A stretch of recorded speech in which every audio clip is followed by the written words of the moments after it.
everybody! Welcome to Puppet Vikings!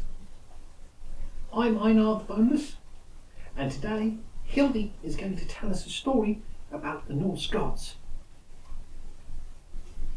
Okay everybody, sit quietly and I'll tell you a story about Thor's wedding. The greatest of treasures is Mjolnir. It's the thing that Thor holds most dear. He keeps it at hand while he goes through his day, and beside him in bed every night, so they say. Then one day he woke and it was not by his side. "My hammer! It's missing!" the angry god cried. "I bet it was Loki," said Sif with a sigh, sneaking around, being nasty and sly. But Loki denied it and seemed quite confused. He was always the one playing pranks to amuse. "I wonder who did it. It sure wasn't me, but I really can't think who else it might be." "Well, find out," said Thor. "You're the one with the brain. Use your cunning to bring me my hammer again." Loki took to the skies and flew far and wide. Through all the 9 worlds he searched as he flied, but hammer was hidden and couldn't be found, though he saw giant Thrym sat on a mound. Loki landed beside him and asked how he was. "I'm just sitting here making chains for my dogs. How go the gods, and how fare the elves?" Loki told him the others must speak for themselves. He hadn't had time to gossip and chat. He was looking for Mjolnir, Thor's hammer that had been stolen away in the dead of the night, but he'd searched through the day without even a sight. "I don't suppose you've seen a hammer," he said. Thrym gave a smile and nodded his head. "You'll never find it. It's deep in the earth. If Thor wants it back, you must pay what it's worth." "Then tell me the price. I'm sure Thor will pay. He wants his hammer returned right away." "I have need of a wife, and she must be the best. I've heard Lady Freya's above all the rest. Once she is my bride, I'll give back Mjolnir, but tell Lady Freya she has no need to fear.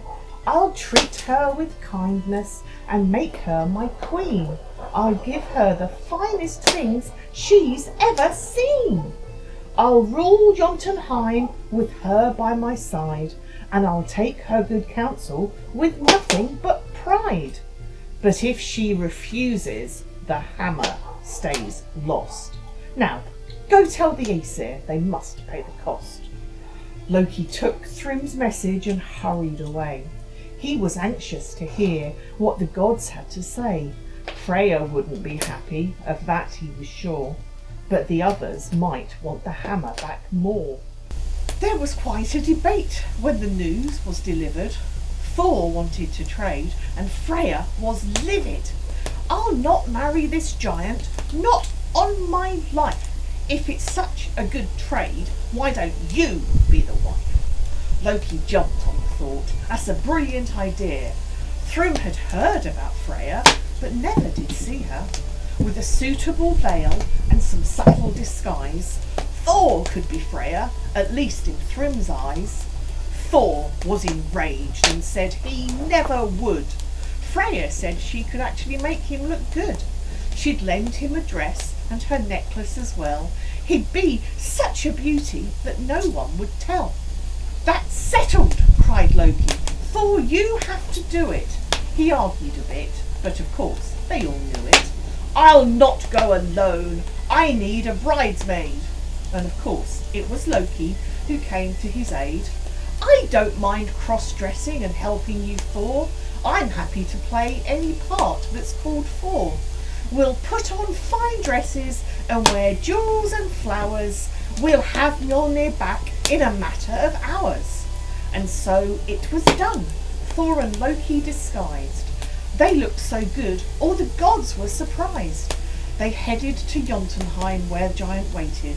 When he saw them approaching, Thrym was elated.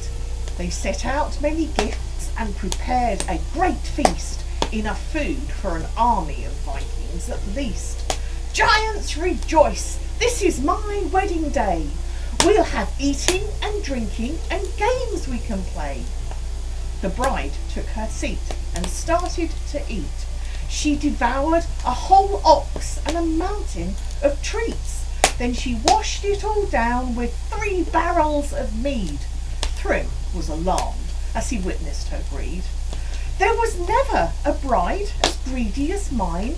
See how she eats like a sty full of swine.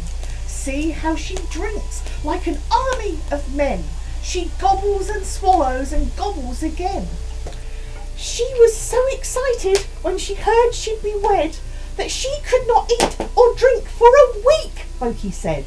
Oh, how romantic! What a sweet wife! To be so excited to start our new life. I must give you a kiss, my dear love, declared Thrym, and he lifted the veil where Thor's eyes glared at him.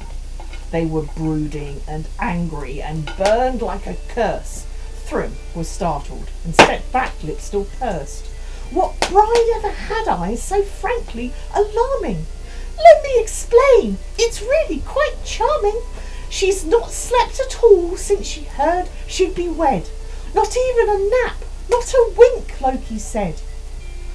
Oh, what a sweetheart, what a perfect bride.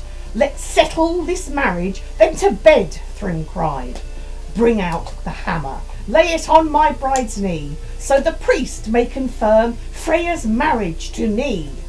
The hammer was fetched and laid upon Thor. Thor jumped to his feet and let out a great roar. He swung the great hammer and smashed Thrym's head, and soon all the guests at the wedding were dead. Let's go back to Asgard, said Loki to Thor. We won't need to worry about Thrym anymore. But we sure do look pretty, and it was a good meal, and I'm sure now the giants have learned not to steal. No jokes about dresses or veils when we're home. Now I have my hammer, just leave it alone. We're not talking about this day ever again. We'll go back to being the manliest men. Course, Thor, said Loki, it's already forgotten. I wouldn't joke about something so rotten.